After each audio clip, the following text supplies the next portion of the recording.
Hello guys, welcome to my mini vlog explorer girl with सोयू। तो आज का दिन शुरू होता है मेरे फर्स्ट ब्लॉग से। जैसा कि आप देख सकते हैं कि आज हम पुराने लखनऊ आए हुए हैं, इमामबाड़े के साइड।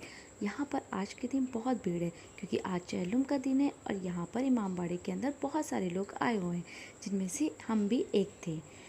जैसा कि आप देख सकते हैं कि रात में इमामबाड़ा कितना खूबसूरत लग रहा है और आप देख सकते हैं कि यहाँ पर कितनी भीड़ है। फिर हम यहाँ से निकलकर एक छोटे से कैफ़े में चले गए। वहाँ पर मैंने अपने लिए एक मोजितो ऑर्डर किया और भाई के लिए कोल्ड कॉफ़ी। फिर हमने थोड़ा वेट किया, उसके बाद वेट करने के बाद भाई की कोल्ड कॉफ़ी और मोजितो आ गया। उसके बाद हमने मोजितो को एंजॉय किया और भाई से थोड़ा गुफ्तगू किया।